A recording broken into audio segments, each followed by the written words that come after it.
You're listening to the Everyone's Wrong podcast. We leave trigger warnings, safe spaces, political correctness behind to explore the extremes of political discourse.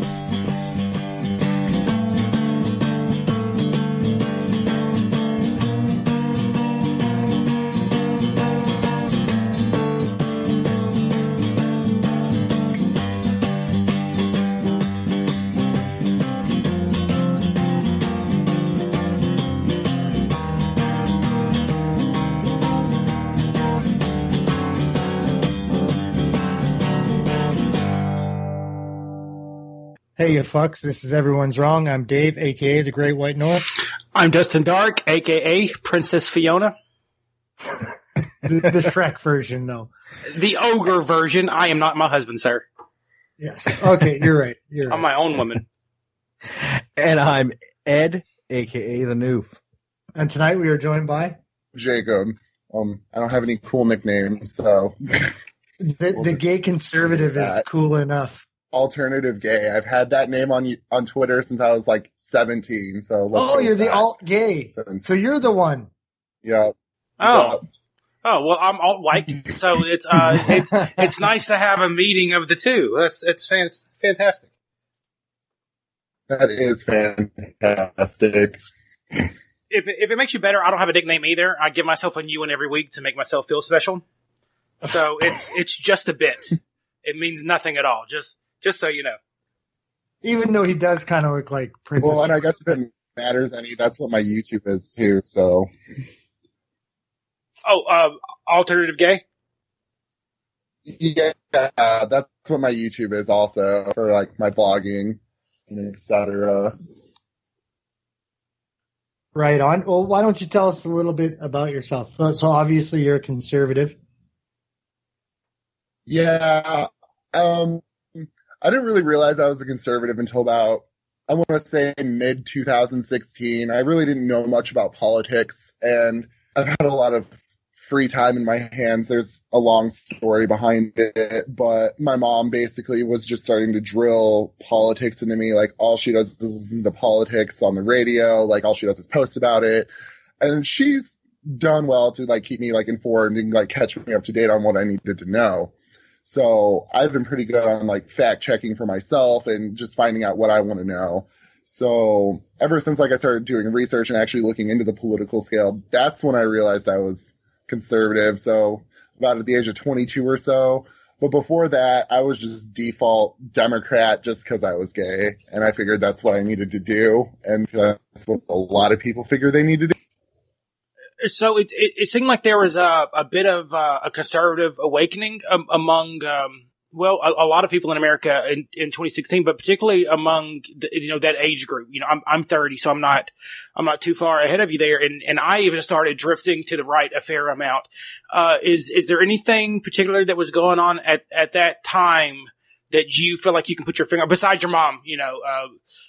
Is there anything in particular that was going on in the culture? Because I know, the Black Lives Matter thing and the rise of just like anti-man, anti-straight white man thing. Let's just sum it down to two words. Okay. Let's just sum it down to two words. A lot of people in my generation are very sick of social justice, and I know that it feels like not a lot of people are sick of it, but that is probably the number one reason on why a lot of people have turned conservative. It's because of the social justice movements. They're all really out there. They're all full of double standards. It's hypocrisy after hypocrisy. Like, you can literally find any post and find probably like 3 or 4 contradictions in it. And that's given it's only a paragraph long. I think that's very true and fair. Yeah, it's kind of like you kick in the front door and the whole house of cards comes falling down. Unlike Russia. Yeah. All right. Oh, Russia. I was making a Hitler joke there. Hitler said if you kick in the front door of Russia, the whole house will fall down, and then they proceeded to march into their death. I can't help myself for making the occasional Hitler joke. Please, someone save me from this hole I'm digging for myself. Someone, no way. Someone get me out of here. Flail around. This is the water's payback for last week, guys. Your life jacket's fucking falling off. You're drowning. You're out of shape, so you can't fucking swim. No fucking wear. I'm watching you drown, bitch. Fuck that. I'll have you know that, look, being out of shape makes you more buoyant. Like, fat floats better than muscle. I just relax and I go to the top of the water. But I'm taking away from everything. Or all the water falls out of the lake. Same thing. There's this is a distinction with no difference, sir. Okay. You can't say that, Dave. That's fat shaming. Oh, God damn it. You know, I probably need some fat shaming in my life. Like, if more people would call me a fat ass, I'd probably drink less beer and eat less cake. What about beer flavored cake? Oh, fuck you, That Dave. I can get into. Let's just call it diabetes cake. I think Diabetes cake. Yes. Right on. So, Jacob, let me ask you a question. Before you realized that you were a conservative, or that you leaned slightly to the right, but still hold some, I guess, left values, did you have a lot of friends in, I guess, quote unquote, the gay community? Well, I've never really had like a lot of friends in the gay community. Like, there's always been like aspects to the gay community that I've never like quite like seen eye to eye with, and I never really understood why I didn't see eye to eye with it. And then I guess once I realized I was a conservative, I realized why I didn't quite see eye to eye with them. Like, there's just a lack of morality in the whole community. There's a lot of fakeness. There's a lot of immaturity, and it's a lot of stuff that I don't want to surround myself with. Mm-hmm. It's constant, and it doesn't matter how old or what color they are. It's bad. So, I mean, I had a few, and I still have a couple gay friends, but the ones that I did have basically jumped ship once it started with my disliking of feminism, when that first became a thing, before, like, Black Lives Matter was the thing. It's just, they all jump ship really fast if you don't agree with them. Would you find that the friends that you had that were left before you turned right were more judgmental and not as accepting? Oh, definitely. Of different opinions, right? Yeah, I mean, if I had $1 for every time I've been called like a white supremacist or a white nationalist or a Nazi, I've recently been called a Russian bot, I would be pretty loaded right now. Like, I'm pretty sure I could retire. Well, I once was told that I was the reason that women needed feminism, which is pretty funny. I've been told that too. I have also been told that I'm a white supremacist because I don't like Beyonce's music, so that should paint a picture for you of being a gay conservative pretty well. yeah, I guess. Jesus Christ, her music sucks. I don't know. I don't like someone's shitty music. I'm an automatic white supremacist now. And you're also transphobic if you don't want to have sex with a trans, and racist if you're into the same race as you. Oh, yeah, totally. Let me tell you about how transphobic I am. Like, this will sound really gay and I don't care, but I was just a bridesmaid at my friend's wedding, and she married a trans man who's actually one of my really good friends now, and he's also pretty conservative. It's not the whole, like, I don't like trans people, I don't think people should do that. It's, with most people, it's the whole ideological, like, background and, like, how they expect people to, like, treat them. Like, it's just a lot, and no one wants to be around someone who's a constant victim. Yes. Well, you know what? I'm going to take this perfect opportunity to use this as a segue. We're going to head to the break, and we'll be back with the first topic of the night, which happens to be about trans.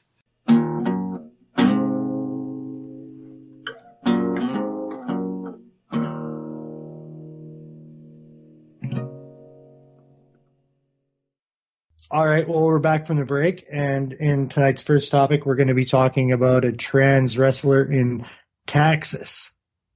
Dustin's going to read the article. A very successful trans wrestler in Texas. And to be clear, this is a born female, has transitioned to male, but is still fighting in the female wrestling. In the UFC, I believe they call that juicing like a motherfucker. Yes. Yeah. Oh, yeah. This is from the Denver Post. Austin, Texas. Mac Beggs is back. He's still wrestling, still competing for a state championship, and still undefeated. And he's still wrestling against the girls. It's just been a lot quieter since last year when his march to a state championship was dodged by a last-minute lawsuit that tried to stop him and boos from the crowd when his hand was raised as the victor. Well, yeah, that's because they could see all of his very manly arm hair from all that testosterone he's shooting up. The senior from Yulee's Trinity High School near Dallas is transgender and in the process of transitioning from female to male. It was his testosterone therapy treatments while wrestling girls that stirred a fierce debate about competitive fairness and transgender rights last season.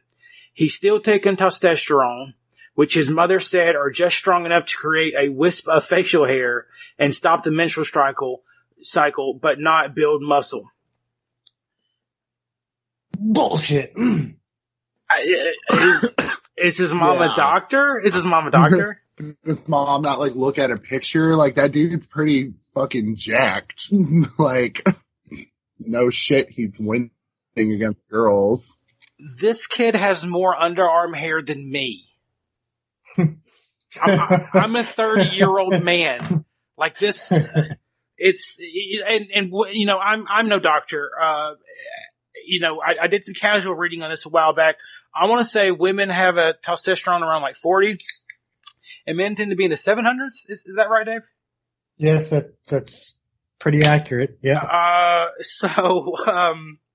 In order to transition, you have to really ramp up the testosterone to change the cycle that your body's in. It's pretty aggressive. It's not a small fucking amount. You know, yeah. and like the joke that I made at the opening of this, like if as a wrestler, if any professional does this, it's called cheating.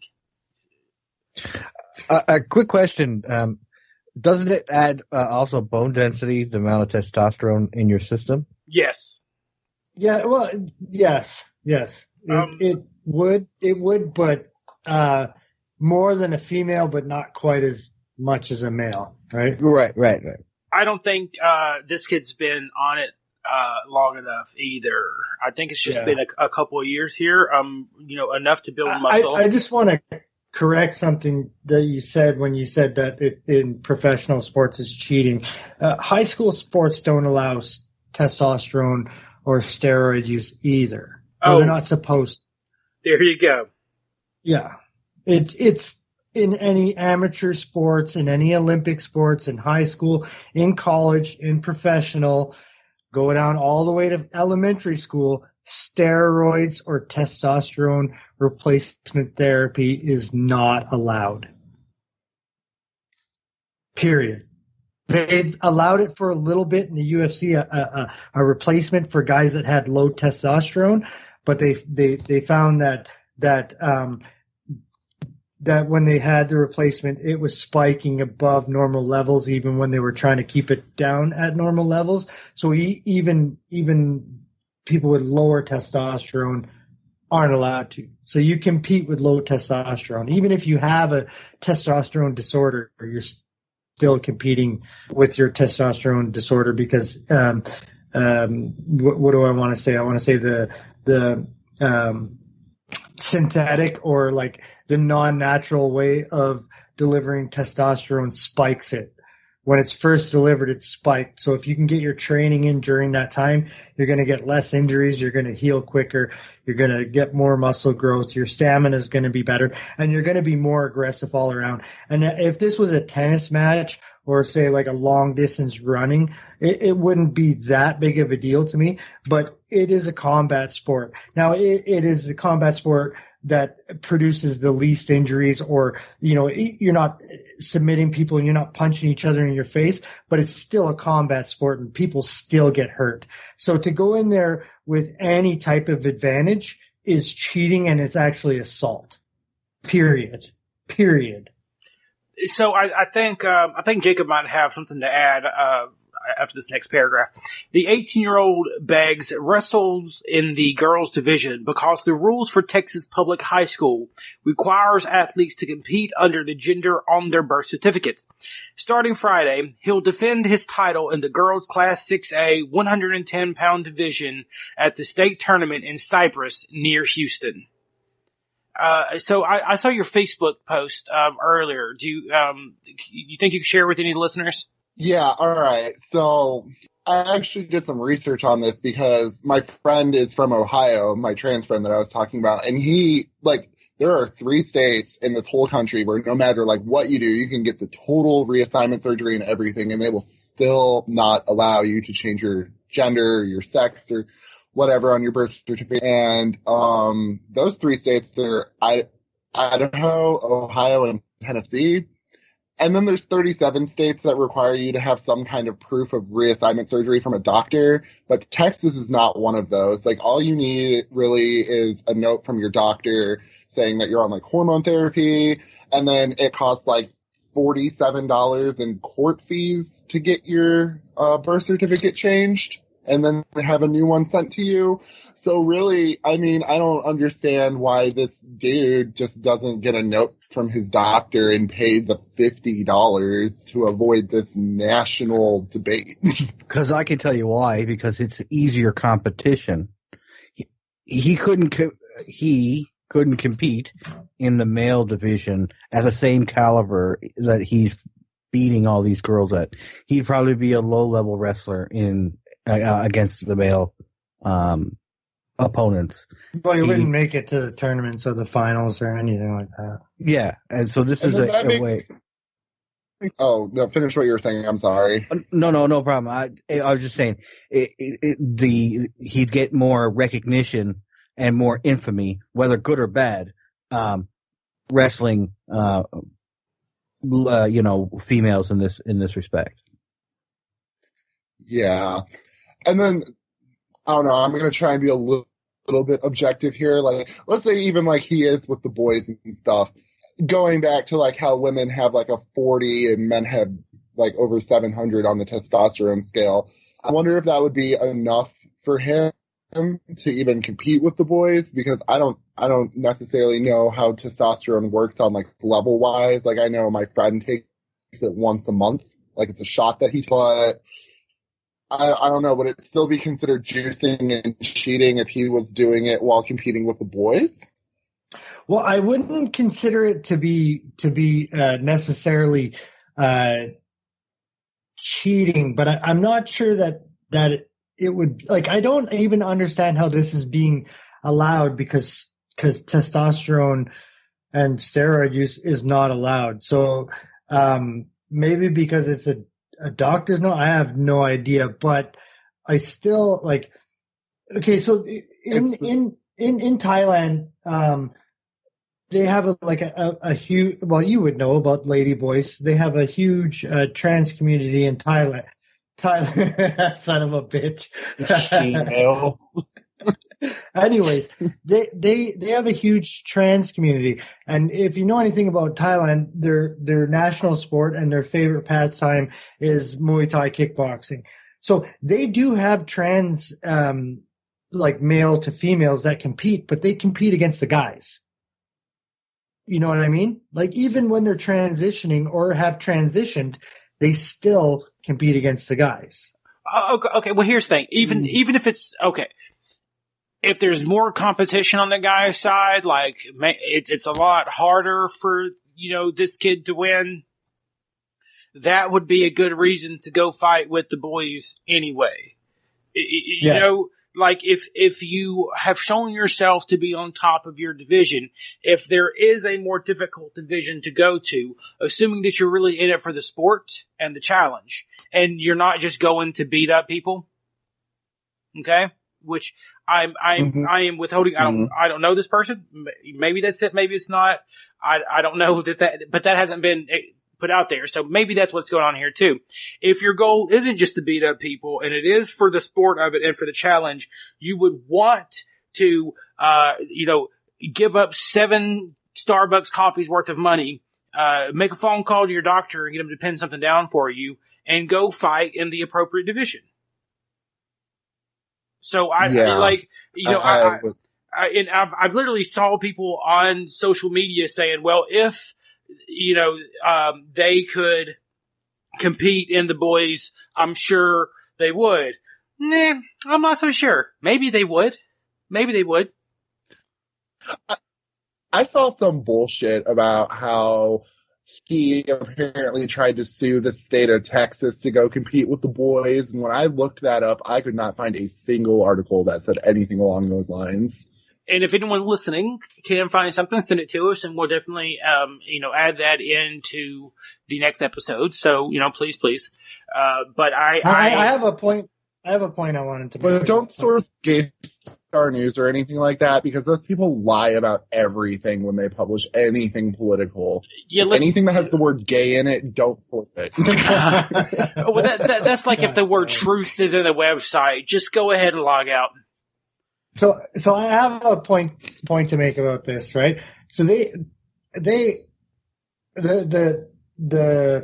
SJWs and the people that are like, so I'm accepting of if somebody transitions and they're like, I'm now a woman or a guy, I have no problem with calling them a woman or a guy. But the super lefties are like, you have, like, when somebody transitions, like, biologically, they're whatever gender they've chosen, they're no longer. So how is it that the SJWs and the left aren't getting super pissed that there is a guy wrestling girls?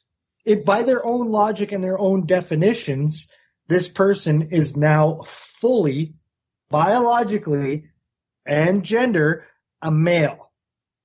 Yeah, and he should check his privilege. Yeah. He's part of the patriarchy. How is he wrestling the feminists? What's going on? No, seriously, though, I don't see that point being made. Well, I've seen a couple of people try and argue that Nick is being discriminated against as a trans person because they're not letting him wrestle against the boys, and that's why he tried to go sue the state of Texas, in which I saw no articles on, and like the law is pretty like cut and clear. Like Texas was actually trying to consider the legislation that North Carolina had, their HB2 bill, the one that requires trans people to use use restrooms that are on their birth certificate in public schools and government buildings, and 95% of the superintendents in all of the state of Texas had voted that that's how they wanted their sports to go and everything too. So, I mean, it's been a pretty cut and clear rule in Texas. And it's not like it's some like loophole or anything that they can't get around. It's, if it's $50 and a trip to the doctor, I kind of see where Texas is coming from now. Like, I'll tell you what, if you're willing to make it official, you do whatever you want to, honey.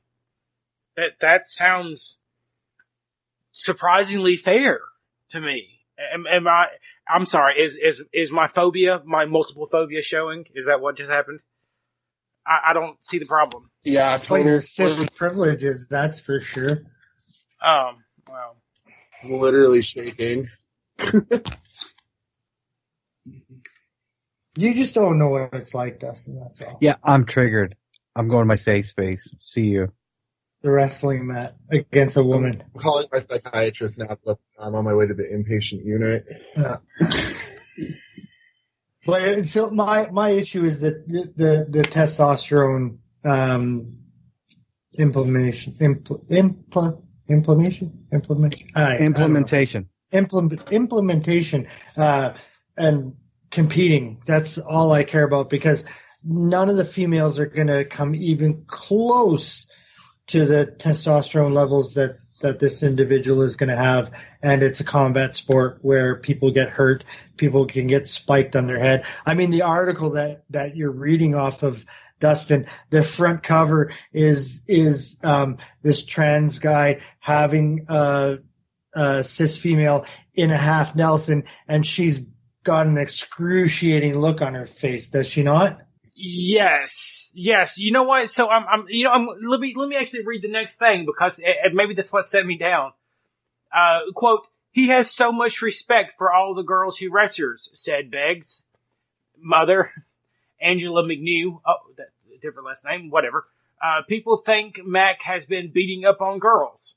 The girls he wrestles with, they are tough. It has more to do with skill and discipline than strength."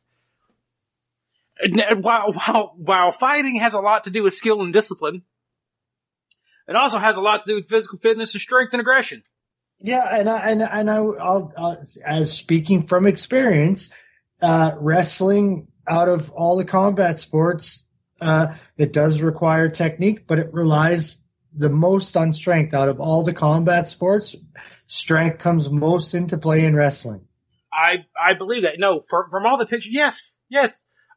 The pictures look like a young dude beating up on girls. So I can imagine why people think that's what's happening. That is what looks like happening.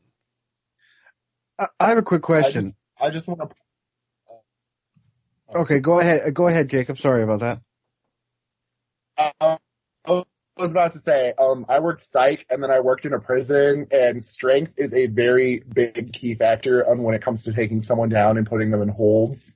It doesn't matter how technique you are. Like, if someone is stronger than you, they can obviously break out of your hold. It's life. There is no, like, walk that you can do where you just, gotta just hold your hands together and, they can't ever get out. Like, no, you gotta squeeze. Like, you gotta make sure those motherfuckers aren't getting out. So. This whole, oh, sorry, go ahead, Ed. You had something to say. No, I'm just thinking to the Olympic rules. Like for a male transitioning to a female to compete in the Olympics, they have to be on estrogen for 2 years prior to them entering the Olympics. Is that not correct? Yeah, but it's never been in a combat sport. No. My point is, so they need to have their testosterone reduced to a certain level in the 2-year span. Plus, the fact is that estrogen has to be at a certain level to even compete in the Olympics. Yes. So to compete in the Olympics, you have to have this criteria. So he has been taking testosterone for 2 years, right, at this point, correct?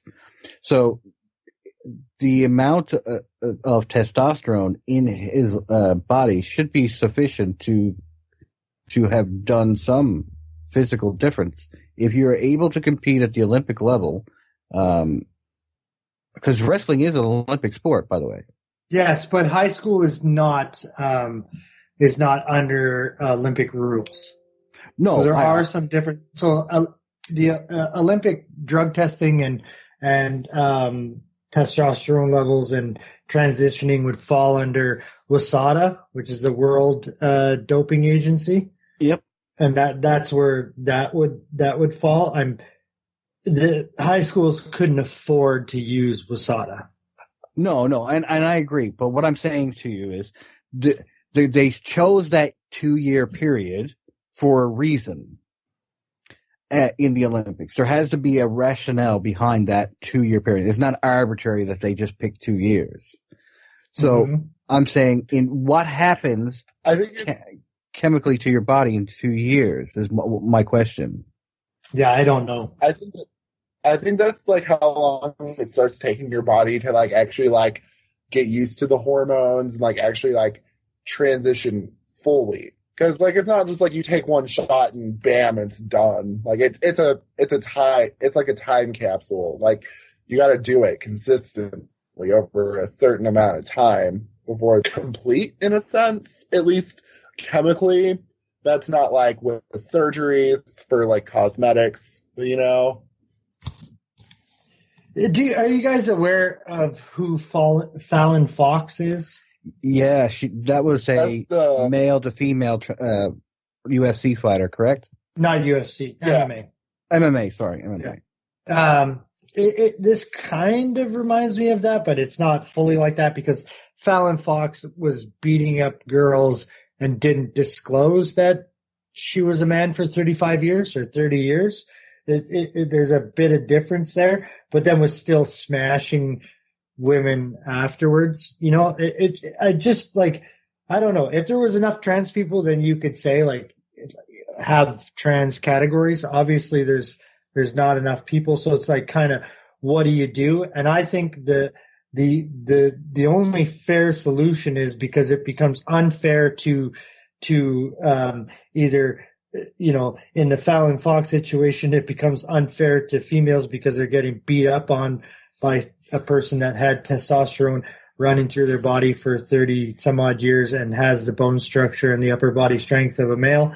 And then it's also unfair to females because you have this person in Texas that is on testosterone replacement therapy or testosterone boosters actually, which is more than just replacement therapy.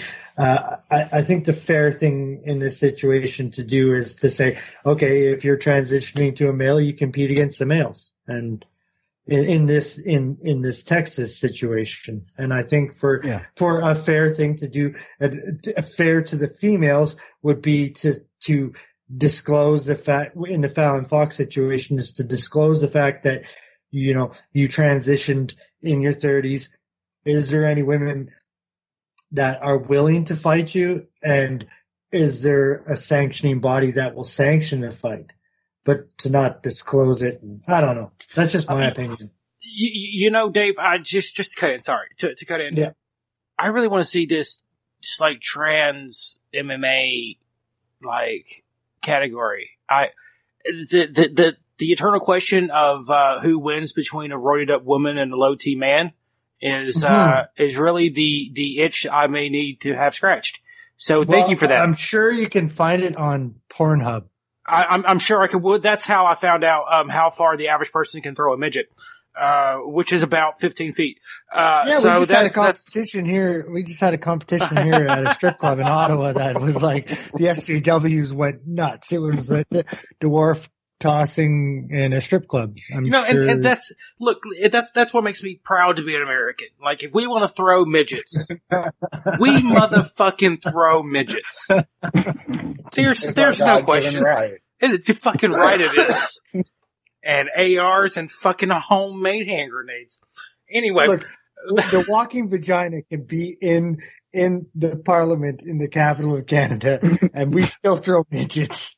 I'm going to read one last little piece from this article, and then I think we should wrap up this segment, gentlemen. Yes. Beggs went 56-0 on his way to the state championship last season.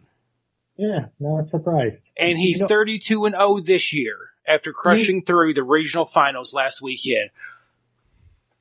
You know the type of person that goes 32-0 or, you know, like 50-0 in a season, that are wrestling in their born gender.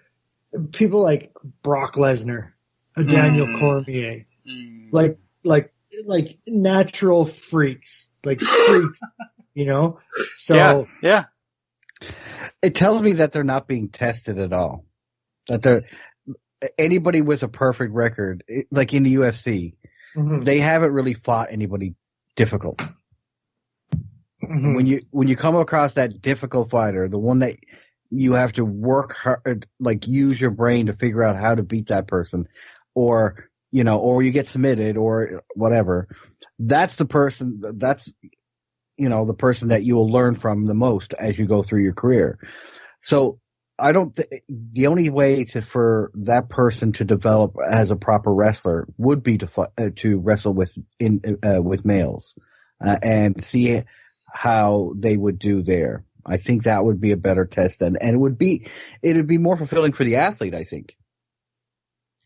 I don't know. I think you're being a little nicer than I would be. I would say that it's all due to the testosterone boosters, the T boosters, is the only reason. No, I'm not disagreeing. Yeah, I'm just saying. Yeah. Go ahead, Jacob. Yeah, with that flock of seagulls haircut that dude has going on, like, he would not make it to, like, semi or anything. Like, he'd probably make it through, like, the first couple rounds, but not flawless. I mean, looking at this especially picture. Like putting a teenage dude in a ring, especially teenage dudes who like don't know anything and are prejudiced because teenage dudes are usually just prejudiced against anything. Be like, hey, you're going up against a tranny. Fucking, they're gonna be like, oh, I'm gonna whoop his ass or whatever, and they're gonna be extra aggressive about it. He would know it's just how it is. Well, like, I mean, this kid can't keep going around just beating up everybody. Oh, that's beating up women. Yeah, you're right. Well, I'm trying to do a dance with the whole fucking pronoun thing because I have mixed feelings about it when I read things like this. You know, like I want to be, and I guess I can talk about it on the show.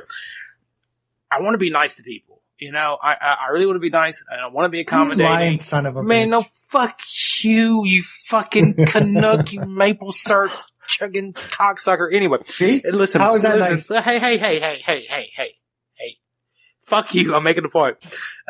No, I want to be considerate to strangers that aren't Dave. You know, I want to be nice to people that aren't Canadians, you know, so that's fair. But, this whole being nice 'cause I'm here? Don't do that. Huh? Are you trying to say that you're trying to be nice because there's people who aren't Dave here? Like, don't do that.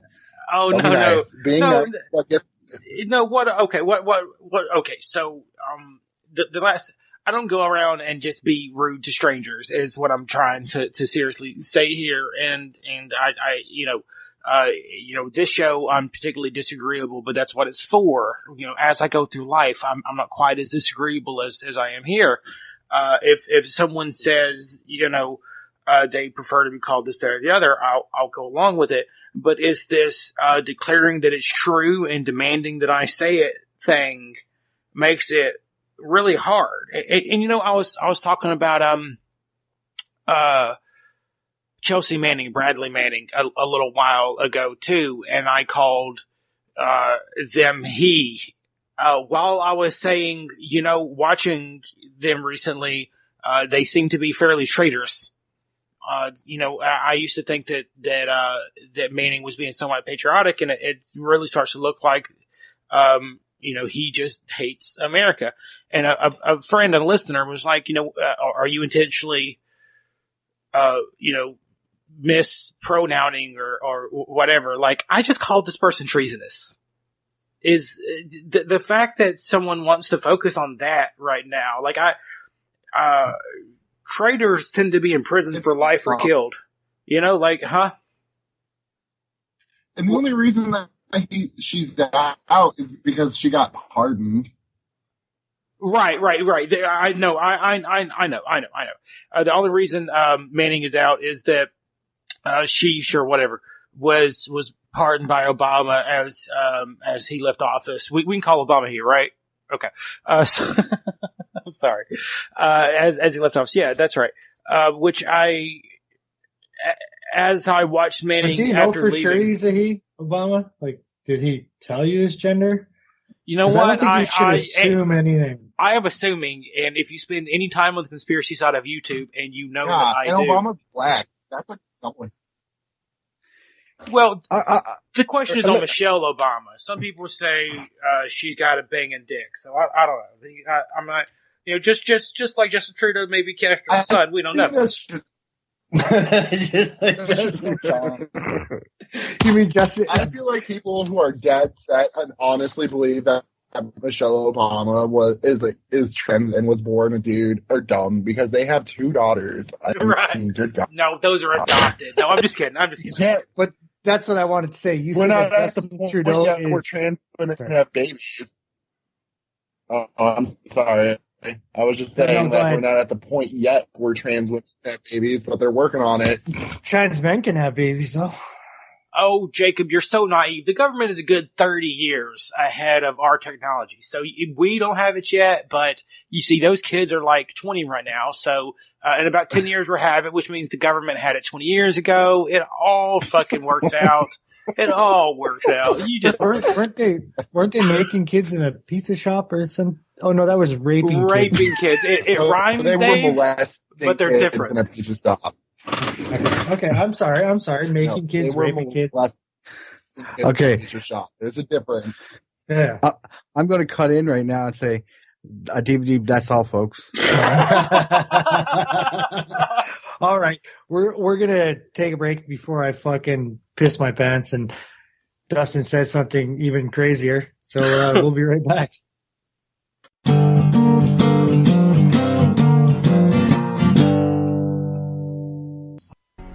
So, I'm sure most of you have seen by now the story going around about how Antifa has crashed a gay pride parade out in Sweden because it's offensive to the Muslim community out there. Right-wing activists in Stockholm have led a gay pride parade through Muslim neighbourhoods in the Swedish capital. Because of the controversial location, the event was branded provocative. It's a provocation against the Muslim population here. Okay, what do you think about gays, LGBT people? I think it's a private thing what they do in the bed. They've got rainbow flags and cowboy hats. It's the provocative nature of this event that's got so many people angry. The idea of taking the rainbow flag and placing it in the middle of a predominantly Muslim area and causing a bit of chaos. So, is this what we're really coming down to now? Is this really just the polarizing events of fighting for equality that we're going to try? We're going to dehumanize a group of people who can't control their sexuality versus a group of people who have a religious belief that they choose to have. Isn't it a little ironic to state that what gays do in their bedroom is private, but yet we have to respect the private beliefs of someone else? This whole notion that you can't speak out against Islam is just crazy to me. I mean, the distorted views that people have when it comes to the justification of that religion is just crazy to me. I mean, half of the arguments don't make sense. If I had $1 for every time I was called Islamophobic or a white supremacist or a bigot or a Nazi or anything on those lines, I'm pretty sure I could be retired by now. The main argument is that you're a racist if you speak out against it, when that is very clearly not the case. Chechnya, which got a lot of attention last year, is predominantly white and it's in Russia, but everyone wanted to excuse the fact that they are a predominantly Islamic nation and that makes them Muslims.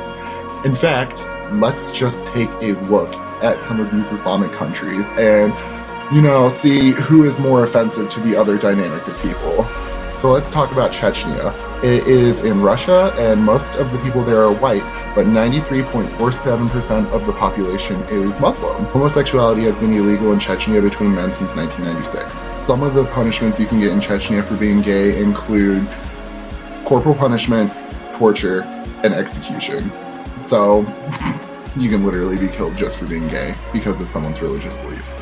The next country that we're going to talk about is Iran, that has a 99.7% population that's Muslim. The punishment for being gay in Iran is imprisonment, corporal punishment, and if you're above the age of 18, execution. And if you're a woman on your 4th offense, you get executed too. Women get a little bit better treatment over there, but they're still killed if they continue their dirty, sinful ways. Next on the list is Afghanistan, that has a 99.8% population of Muslims. In Afghanistan, you get killed for being gay, and if you find out one of your family members is gay, or like your husband or wife is gay and they're doing things that are gay behind your back, you will get a lesser punishment for killing them in a quote-unquote honor killing. So, next on the list is Libya, that has a 96% population that's Muslim. If you're caught being gay, you can get up to 4 years in jail or execution. So, in Saudi Arabia, there's a 97.1% population of Muslims. The punishment for being gay in Saudi Arabia is fines, flogging, up to life in prison, or you can be executed. So, the next on the list isn't as bad. We're going to talk about Egypt. Egypt has a 90% Muslim population. The punishment for being gay in Egypt is you can get up to 17 years in jail with hard labor and fines. And 95% of Egyptians believe that homosexuality should not be accepted in society. Most of the other countries that are Islamic that I looked up don't have very friendly gay laws. Most of them you can get at least prison. There's maybe a couple that I saw that were pretty okay. They didn't recognize marriage or anything, but it wasn't like you could go to jail or anything like that. But I mean, honestly, when you look at it, who's the more offensive to the other group? Why do we have to pander to people who literally want to kill us? And then on June 12, 2016, Pulse happened, and 49 people died and 58 other people got injured. And that was an Islamic terror attack too, but everyone wants to just excuse that as, oh, he wasn't Muslim. Oh, he just did it because he was repressed and couldn't accept who he was. No. I want to know why Antifa thinks that it's okay to say that gay people offend Muslims, but the moment something like, oh, a baker doesn't want to bake a cake for someone, it's the apocalypse. You'll never hear the end of it on social media. Everyone will complain. Everyone will just be like, it is the end of the world. No.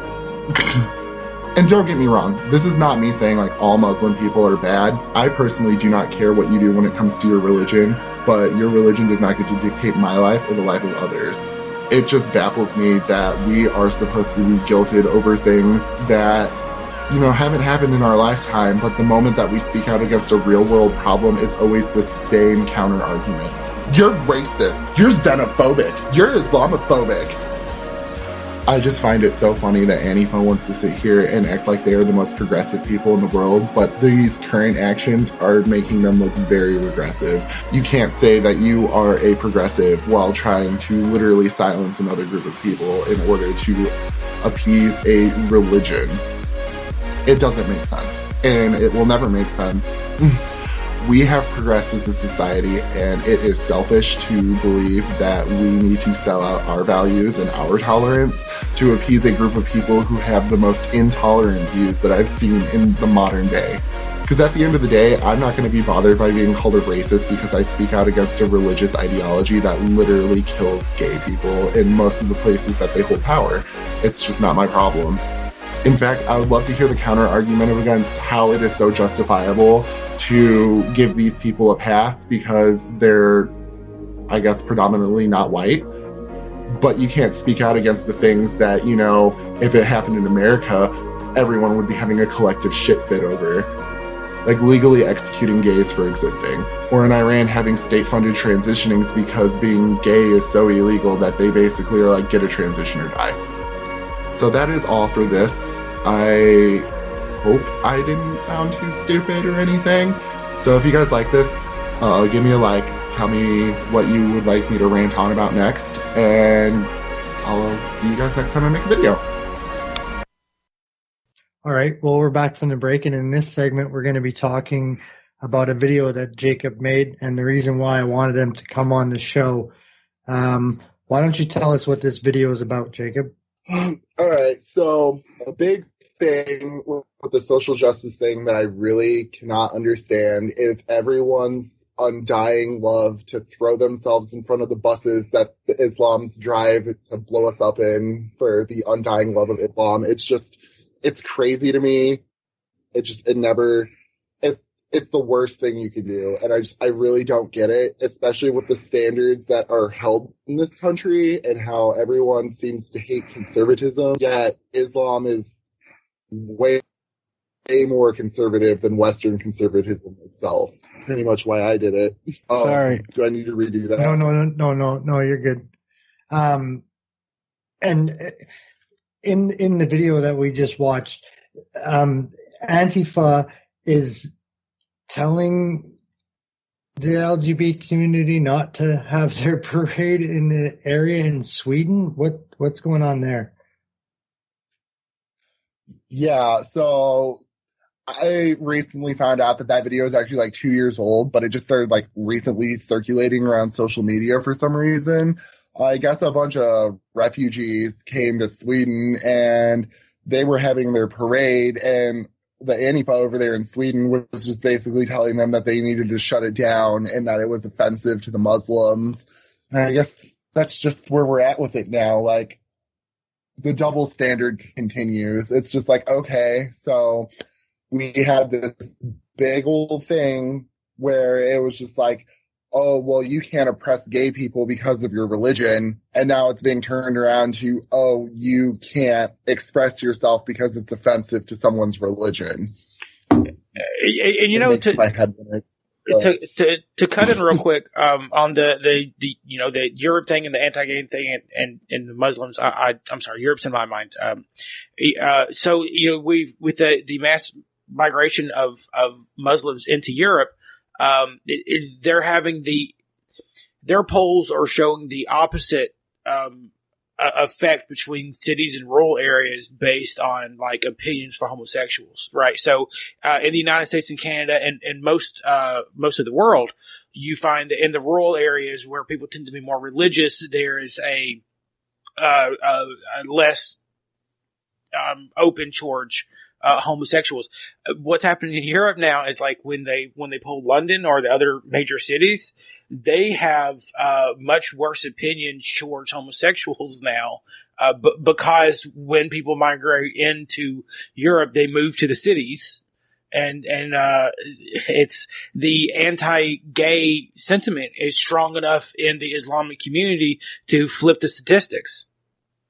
So it's very prevalent. I actually saw some poll a while ago that said 52% of British Muslims believe that homosexuality should be a crime again. So that's fun. Well, it's horrific. It's horrific. And I can't help but wonder if this hodgepodge approach to politics isn't going to destroy the left. You know, you're trying to create a coalition of people that are diametrically opposed to each other.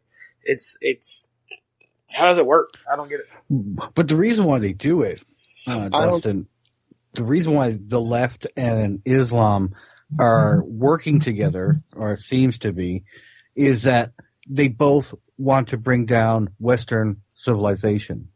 And they're using each other to get to that end. And that is their sole purpose to working together. And it's scary, but that is exactly what they're doing. Well, it's vote buying too, to a certain extent. You know, they'll come in and keep voting for you. Anyway, I didn't mean to interrupt you two talking. My bad. This is not my segment. No, it's all good. It's all good. It's all good.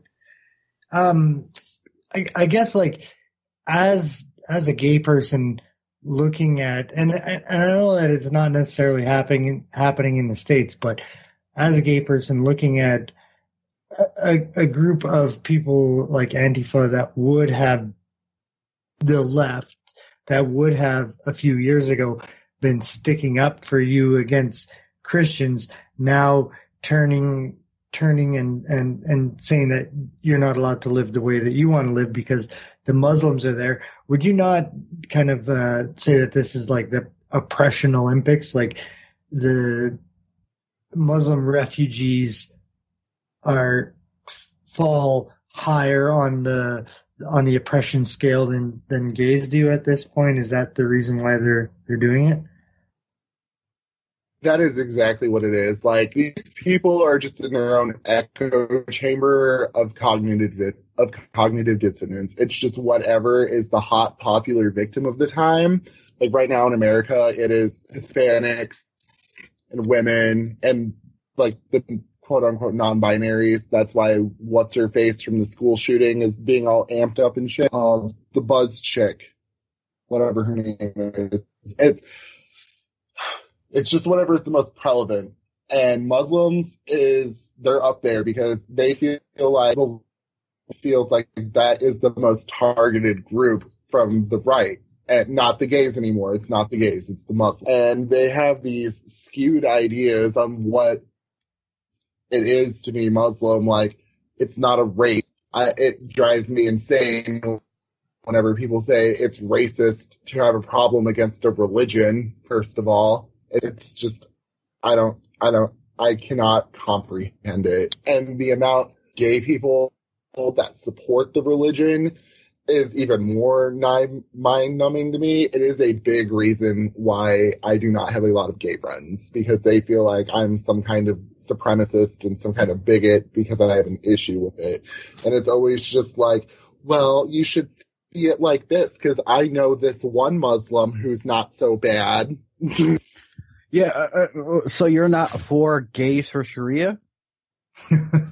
Oh, yeah, no, because I totally want to get tossed off a rooftop one day. I heard it's a great way to lose weight.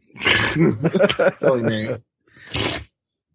If I wanted to be trans, I could just move to Iran and be like, I'm gay, and then they could force me to transition or kill me. That's as I was talking about in the video. That is true. They would do that. I actually read probably the same poll that you did was it from Pew Research? Yeah, I believe so. It's been a couple of weeks and I didn't write down my stuff from, but I went online and I found like all of the Islamic nations, and then like I found the prevalency of them. So like in Iran, there's like a 99.7%. In Chechnya, it's a 93.47%, etc. And then I went and looked up the individual LGBT laws in those countries, and it's just. And how many of those Islamic countries is death the sentence for being gay? Honestly, there were so many that I didn't look it up, but I would say like about 80% of the countries that I looked up, it was death, and then the rest of them were like at least prison. There was maybe like one or two where they didn't really give a shit, but it was really subjective. Like in Iran, for example. Like, they don't give a shit after you transition, but they force you to transition if you're outed as a gay person.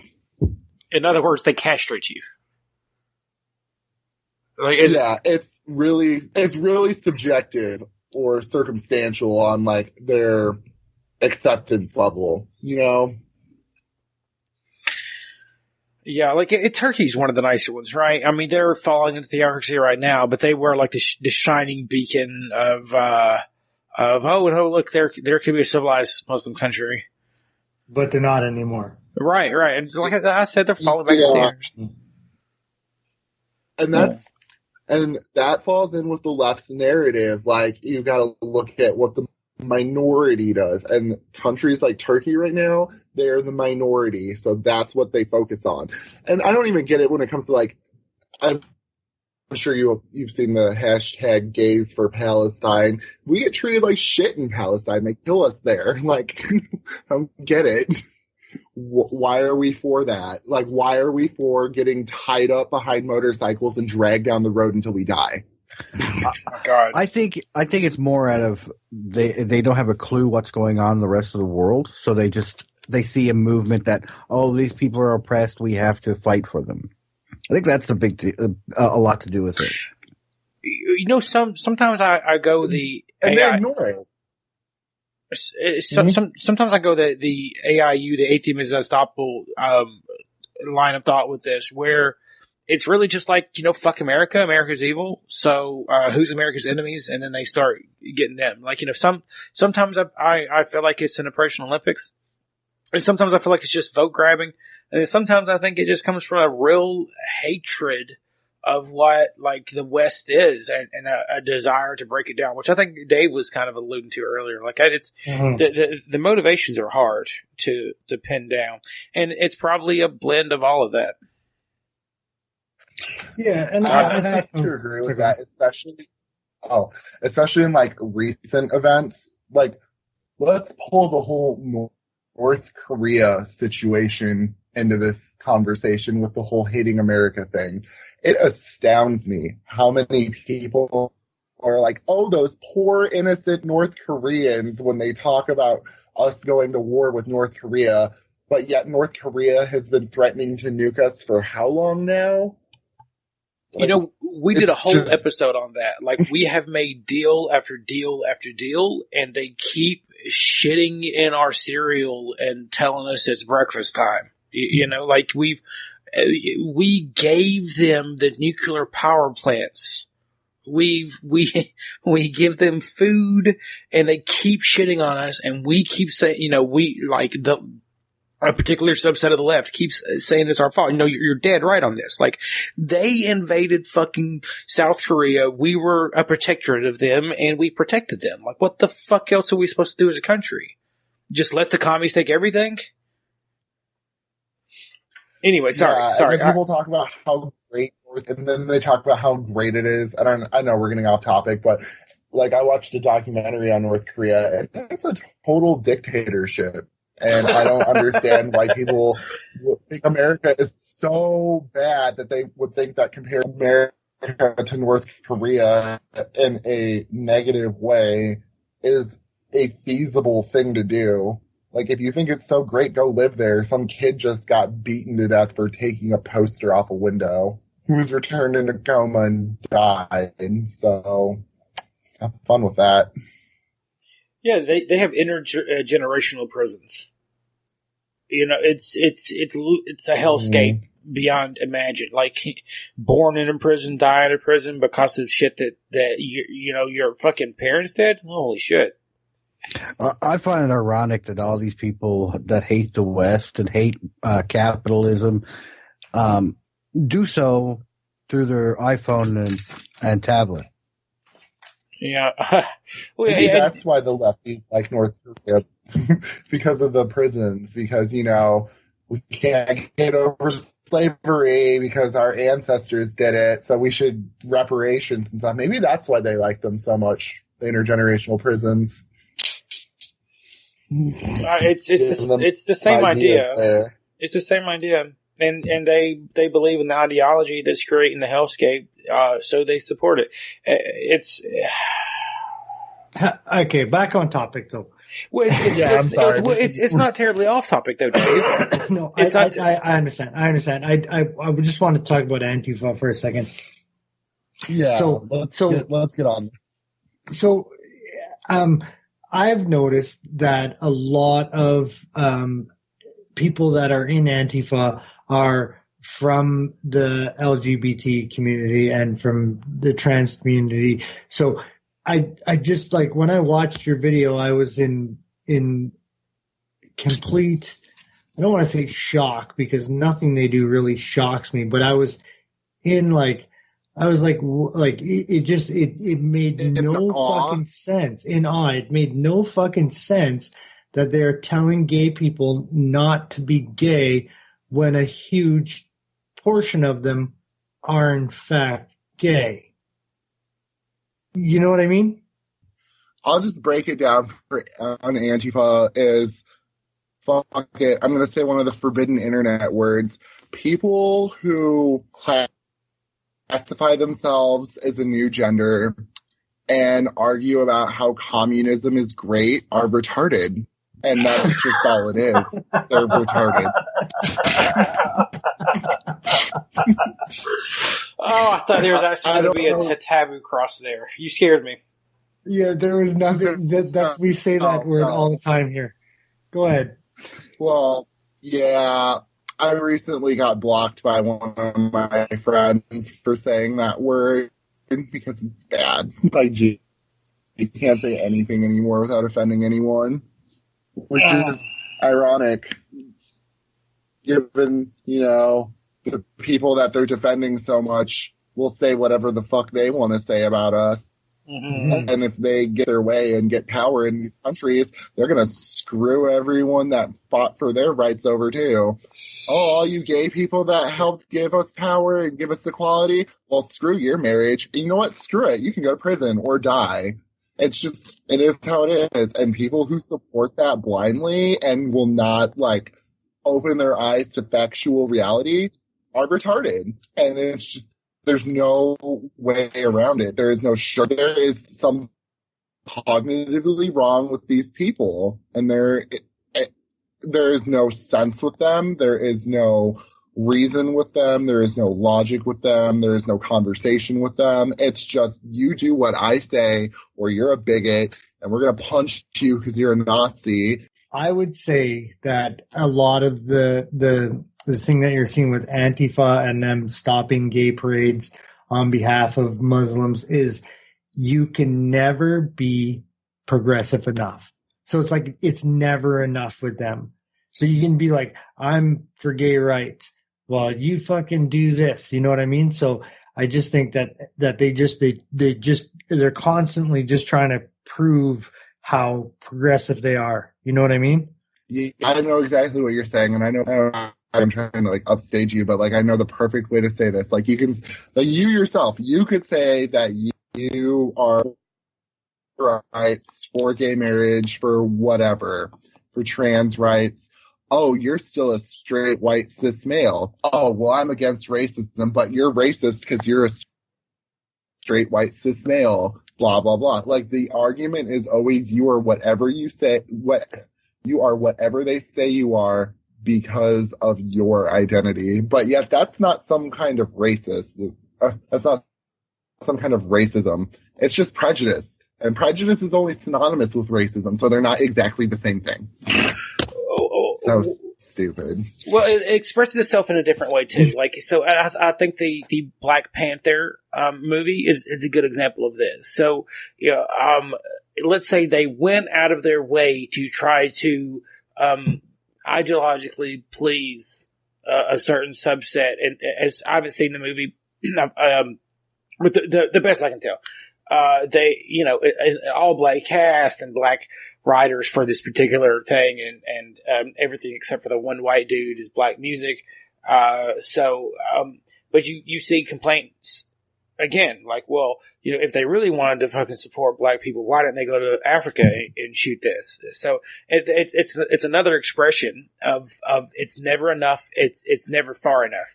And it's actually a technique, a very successful. It works very well, and it's a psychological way of doing like what a boa constrictor does. It just waits till you breathe out, and then it squeezes a little tighter, and then you won't get that last breath again, and then you breathe out again. And it's just a little at a time. It waits for you to relax, and then it moves it another fucking inch forward, and it's this ideological creep. My favorite with that movie was. Sorry, just 1 second. My favorite with that movie was, it was nice and all that they had all those minorities, but where was the LGBTQ community? That is exactly what I was about to say. Yeah. Like, all right, I get it. There was lesbian characters in the comic, but you know what? And I'll be upfront about it. I don't really give a shit. Black people are homophobic as fuck. Most black people don't want to go to the theater and see gay people in the movie that they've been hyping up all year. It just is what it is. But any Black Lives Matter page, go to anything along those lines, and anything gay related has the comments swarmed with, I don't want to see this nasty fag shit, blah, blah, blah, blah, blah. Comment after comment after comment. And they're all like top comments, and everyone agreeing with it. And anyone who disagrees with it is a little bitch boy who's a failure to the black community, and they're such a disgrace, and how is the black community going to go on when they're fagging it up, and blah, blah, blah. Like, black people are genuinely more homophobic than any white people I've ever met in my life. I mean, you beat me to it. That's actually where I was going to go next. I wasn't going to word it that way. Don't get me wrong. I was going to be much more careful with it because I'm not gay, nor am I black, but I'm from a black town, and I know that they're not super into the dick sucking between the guys. It's not accepted in the same way as it is in like the nice middle class town that I live in now. So it's interesting. It's interesting. And of course, a little too, like, not usable for the channel. No, we will. Look, this is a free speech platform. We don't edit anyone unless you want me to take that out. I don't care. But no, like, I am not even just saying that just to say that for shock value. Like, this is like, those are like legitimate comments that I actually read. And like, I as a gay man feel like I should be able to repeat them because who cares? Like, it's a word to me. But, if it comes across as effective for some people to actually hear it, and so what if it upsets them? Well, you know what's more upsetting to me? Being a gay man, reading all these comments that have thousands and thousands and thousands of likes about how we're disgusting and need to die, and how we're a disgrace to humanity, and blah, blah, blah. It's the disconnect between the leadership and the actual people that are involved in Black Lives Matter. I know we're way off at this point, but it's fascinating to me. Like we did a whole episode on them, and I have a lot of. They're a very openly Marxist, communist, LGBTQIA plus RCLNEOP movement, So it's, and of course that's, the fucking guys rioting at the bottom and burning down a gas station. They don't know or give a fuck about any of that. It's weird. Anyway, we should probably move on to South Africa at some point, guys. Yeah. Let's do that. I'll just ask Jacob real quick. So are you planning on doing any more of these types of videos? I know you have your other stuff that you do, but are you planning on making any more of these types of vlogs, I guess you'd call them? I'm super old. I sounded old when I said that. Are you making any more of them Dan-fangled videos? Yeah, I guess I just need to find topics that I should do on. Well, you did a good job on this video. You're well researched, and you're pretty to the point with most of it. If I could critique, and please, dear God, critique our show. The music was probably a little too interesting in the background, if that makes sense. Yeah, I was looking for something that wasn't super horrible to put in it. Yeah. And was also royalty free, so I wouldn't get screwed on copyright. Fair enough. Because I didn't want to just be but I probably should have messed around with the volume more, because I didn't really do that well. Yeah. And I totally had the ability to, but I was just screw it. But I'll definitely work on that in the future. Yeah, and please don't think that I know anything about making YouTube videos, right? Your one video has more views than our weekly show tends to get on YouTube. We're more of an audio format, so don't take my word as gospel or anything like that. But I enjoyed it quite a bit. So keep up the good work, man. And I encourage anyone that has thoughts and opinions to put them out there and see what happens. I like how my video before, I even had any subscribers or anything. The first 2 reactions I got were my first 2 dislikes, and then I sent it out to a couple of my friends, and then I got the 2 likes. Ugh, I should probably get on my other accounts and just fix that up a little bit, but I don't know. I wanted to do a video because MTV, are we on break, or are we still No, we're still going. I'll kind of send a break. So we're going to head into the last segment of the show. So we'll be right back.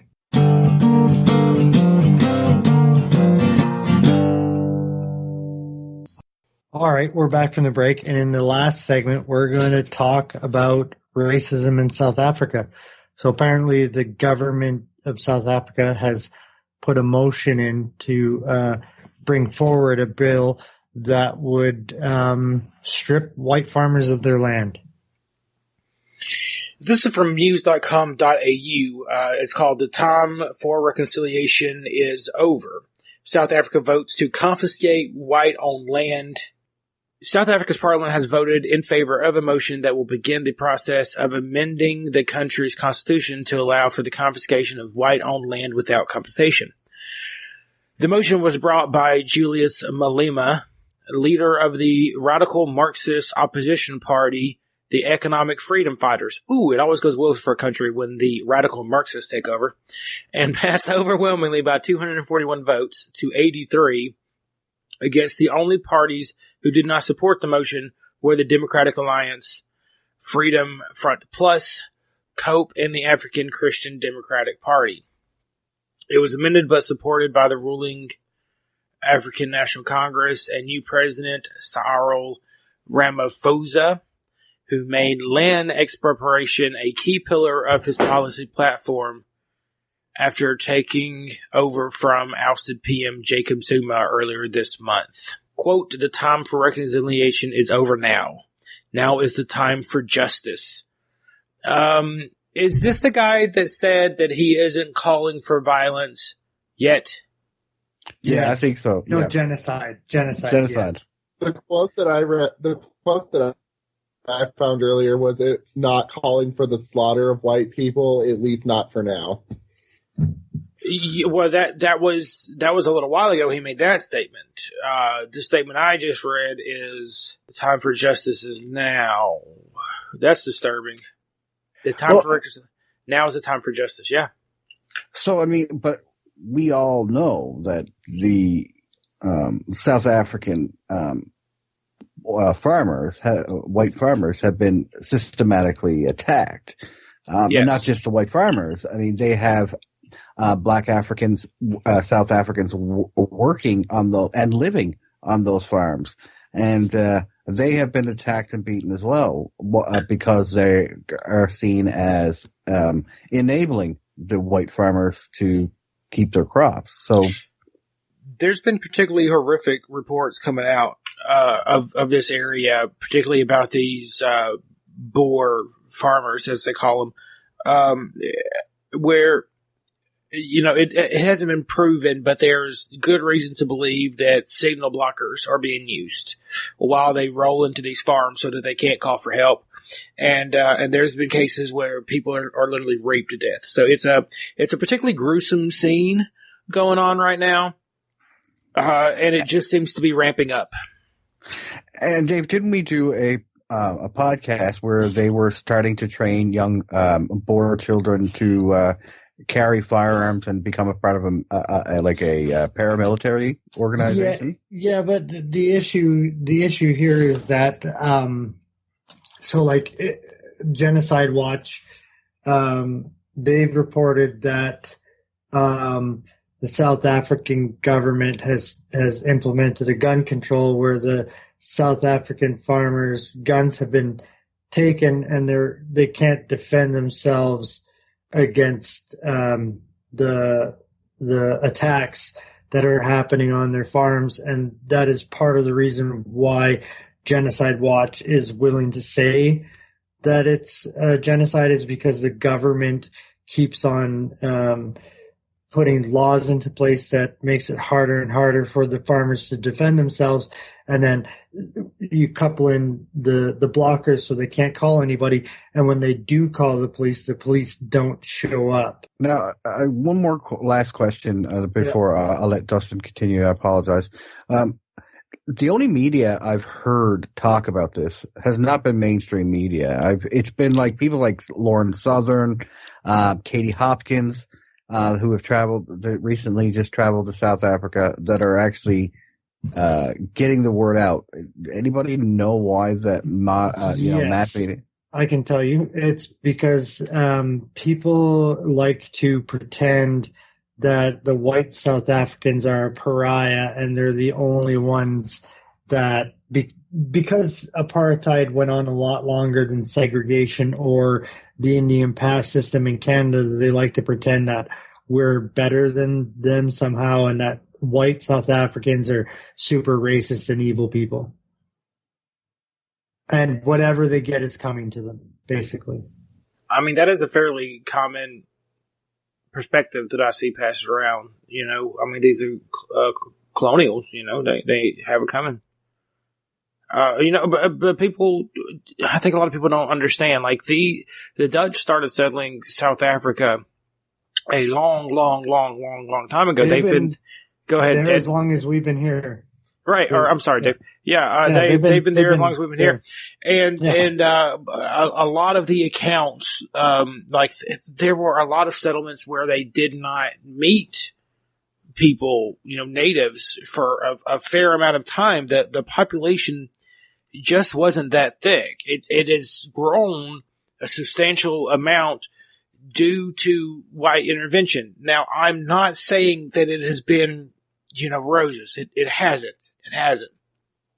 But the idea that these people that are being Well, and the word is genocide, to forcibly remove people from their land. You know, a Trail of Tears is a genocide. Mm-hmm. Has it ever happened without there being mass deaths? No, Of forcible removal from one place to another, and there's already mass death going on. So to think it's not going to amplify, so that's what's happening here. Well, they're actually put on. So I've talked about this before. I don't know if it was on this podcast or our old podcast, but genocidewatch.com now, as it would be, has a scale. The doctor that came up with the scale, there's 10 stages of genocide, and the white South Africans are at a 6.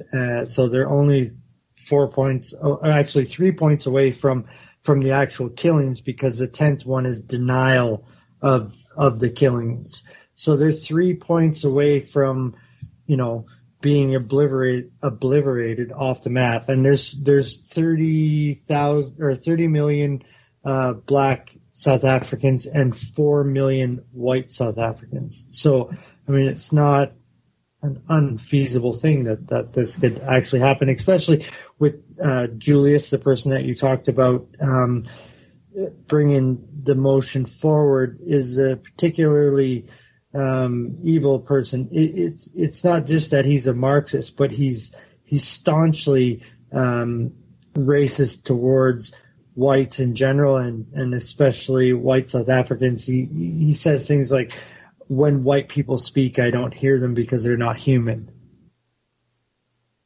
So this is leading nowhere good. And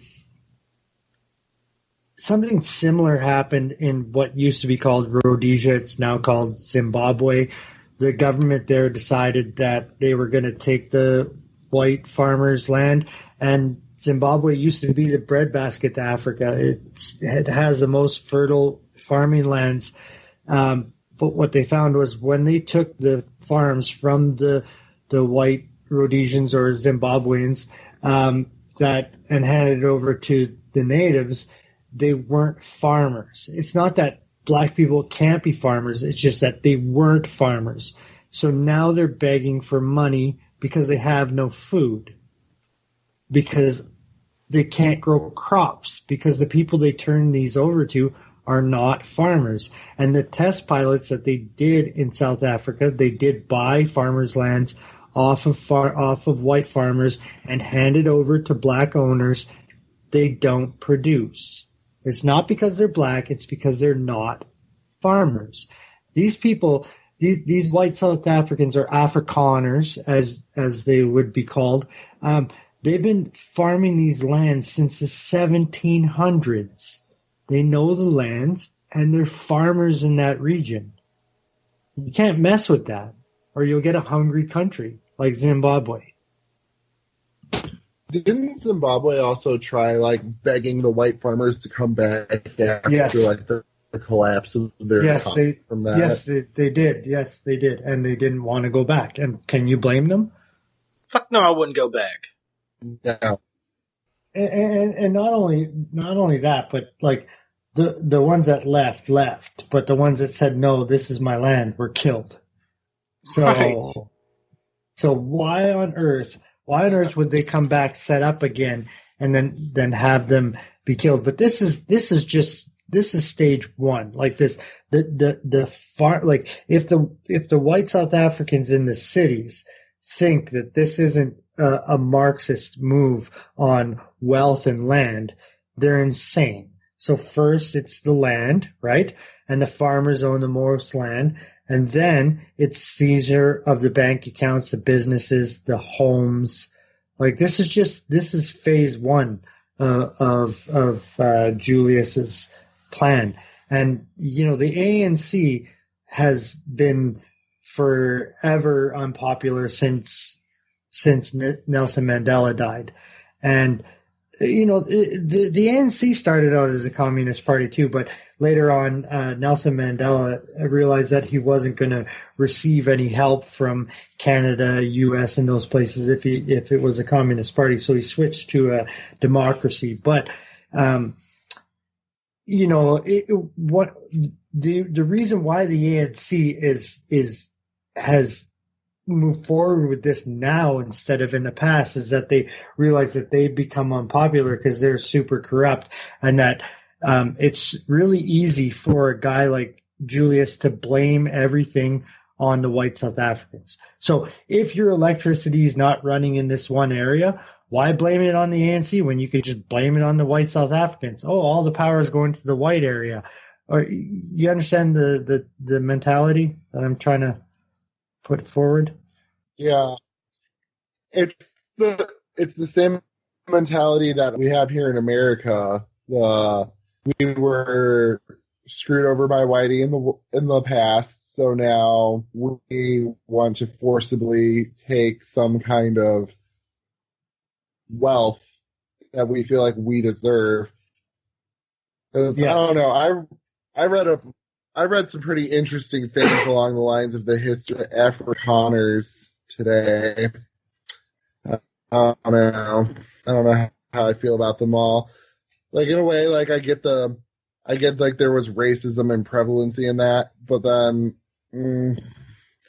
the way that they're handling it now is not the way that it should be, and it just kind of reflects racism. Yeah, the point South Africa, since minority, does that mean that they don't have the systematic power to be racist against black people? Or does that, like, is that like a universal thing? I think as far as like people looking at it from the West, it's definitely like only the whites can be racist, and that the black South Africans are not racist towards what they would call, and this is not me calling them coloreds, but this is the grouping in South Africa, and this is how they define themselves. You have white South Africans, you have colored South Africans, which is a mixture of white and black, and then you have black South Africans. And for sure, the black South Africans cannot be, even though they are racist towards the other two groups, cannot be racist towards the other two groups. I think the only difference that gives any credence to the grievance towards some white South Africans. But let's remember, a government is not the people, right? So the Nationalist Party that was the apartheid system isn't necessarily how the everyday citizen felt, but it was only 25 years ago. 26 years ago. So it was disbanded in 1992.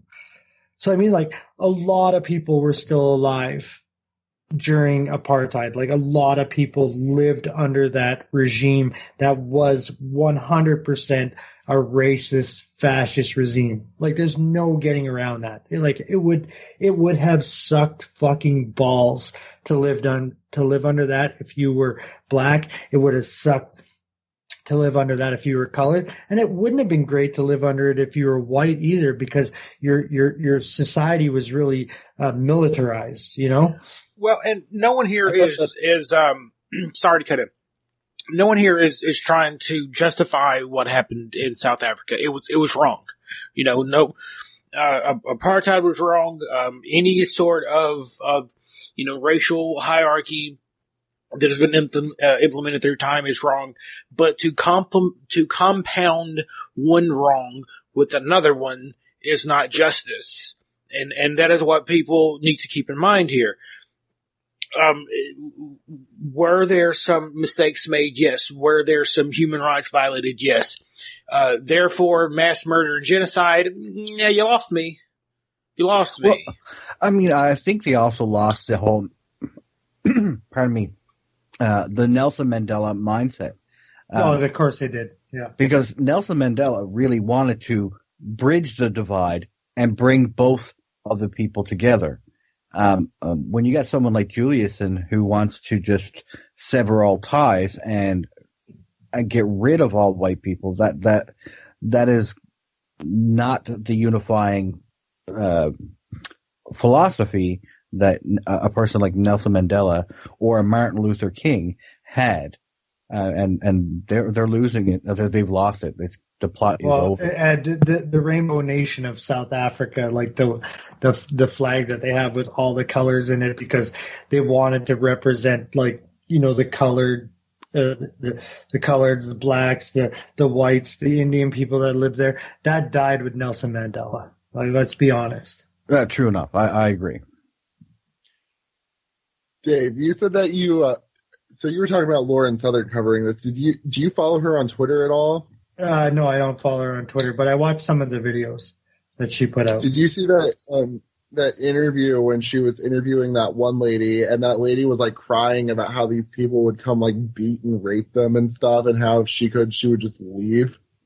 Yes. And if you want to talk about racism, some of the replies, because Lauren was just being Lauren and retweeting the most racist replies, and I was just dumbfounded at the level of blatant racism that's just like, it's not racist because I'm black. Like, so many of them were just like, good, fuck white people, they deserve it, and they all just need to die, and blah, blah, blah, and like, supporting it. Like, any thread that you see on it, like, it's just total support, and that's just where we've come in the whole level of racism nowadays, I guess.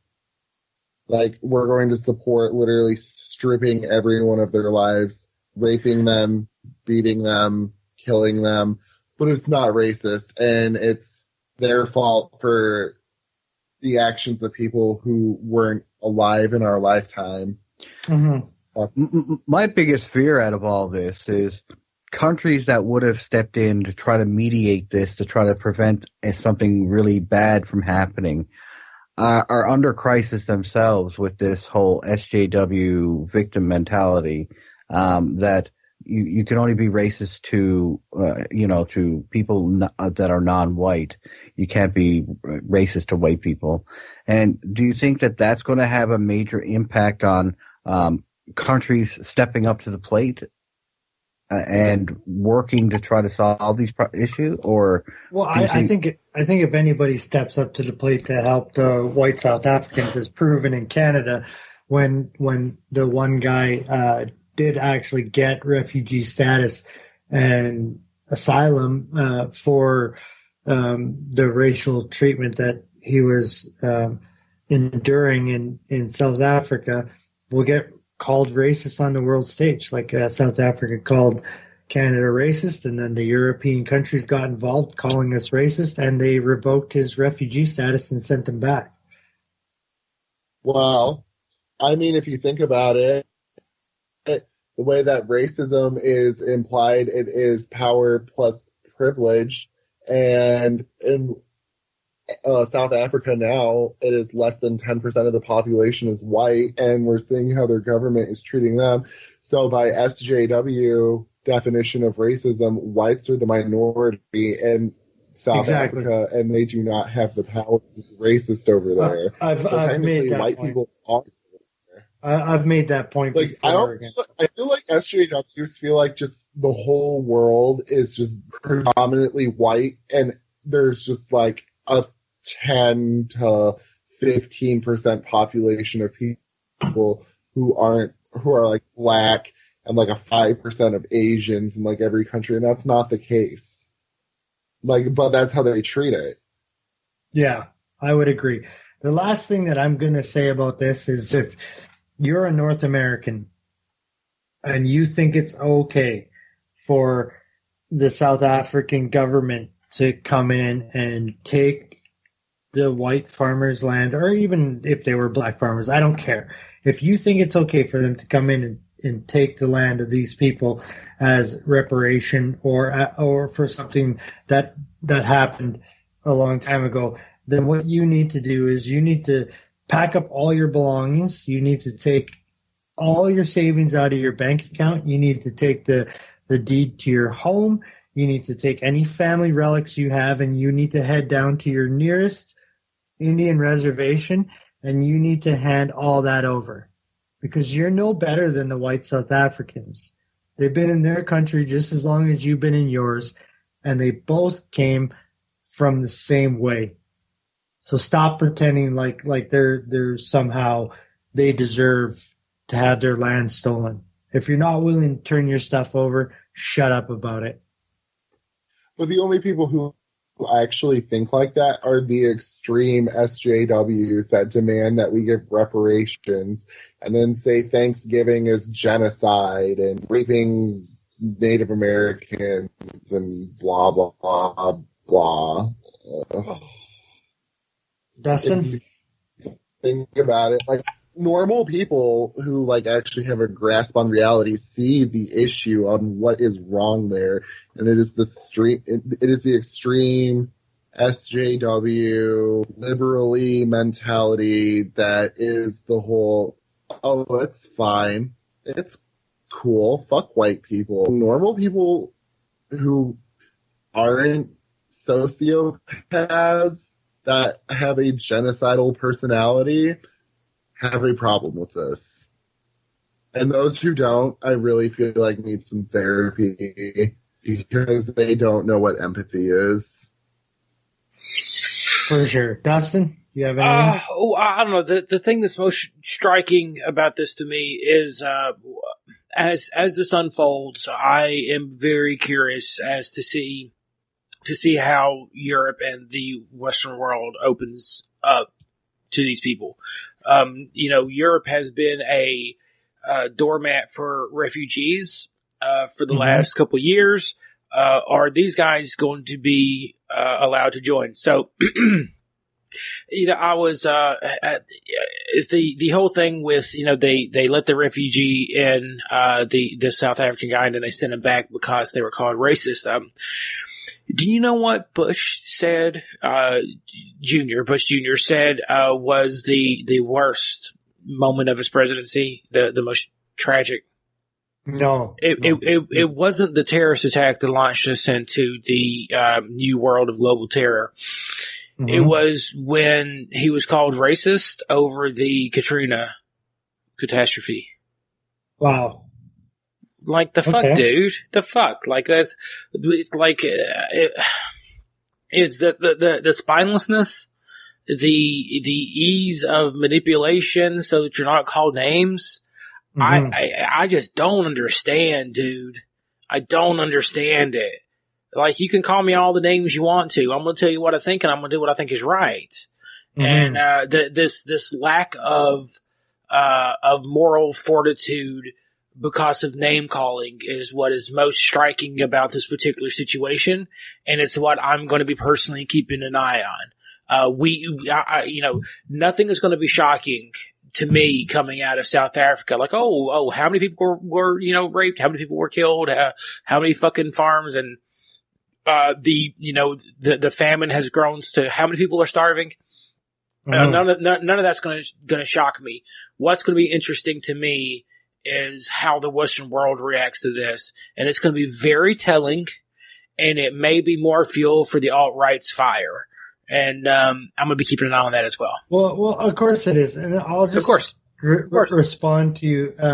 So I'm going to say, like, 4 or 5 years ago, people said that this wouldn't happen in South Africa, that people were just making up the fact that there was a genocide towards the Boer farmers, that the South African government wasn't trying to get after their land, that everybody was living peacefully and coexistence, and now we're starting to see that that's not true. So to say that they won't get to stage 9 of a genocide, why not? They've already hit all the markers that people said they wouldn't, right? Oh, well, to me, they forcibly removing people is genocide, under the loosest definitions of the word. It's an ethnic cleansing of the farmlands. I'm just going with I'm going with the scale of genocide put out by genocidewatch.org. And right now they're on polarization, which is number 6. It has progressed beyond that. So they're of course only going to go off of the 100% provable things. Mm-hmm. So anything that you see on that list is going to be a lowball. Yes, of course. So on the best day, it's a polarization. The truth is, though, or the truth seems to be, let me be very clear, the truth seems to be that there is currently a systematic destruction and removal of white people from South Africa. So he doesn't deny that, but he only says the farmers, right? So like the doctor that come up with the scale, like he says that there's a systematic, it seems like there's a faction of the government involved, and that obviously the policing is involved, but he's stopped short at white farmers, right? Well, you know, so, if the interviews on Lauren Southern's channel, and I'm trepidatious with her material because of her history of activism. I don't, you know, I'm very skeptical of uncorroborated information coming out of her channel. But if the testimonies from her videos are true, it is absolutely not just the farms. Absolutely not. And it's shameful to say that it is, if the testimonies that are shown in her videos are more widespread. So, and that's going to be my last word here. You know, I'm done. All right. Ed? I'm just astounded, as to what has transpired in the short period of time, like 10 years, what has transpired. But, the scariest thought is that we can see the people justifying genocide on a global scale, of systematically approving that these people deserve what they get. I think that's disgusting. I think that's immoral, and something that we all have to be on guard for and to watch out for. All right. Well, Jacob, thanks for coming on, man. No problem. Thank you for having me. No worries. Okay, well, that's the show for this week, and you know how to hit us up. We'll be back next week. You've been listening to the Everyone's Wrong podcast. You can find us on our homepage at Spreaker.com/everyone'swrong. You can also find us on iTunes and YouTube by searching for Everyone's Wrong Podcast, or you can listen to us on your podcast app of choice by importing our RSS feed. You can follow us on Facebook.com/everyone'swrong, or join our closed Facebook group by searching Facebook for Everyone's Wrong After Hours. You can tweet us at wrong_pod or email us at everyone'swrongpodcast@gmail.com.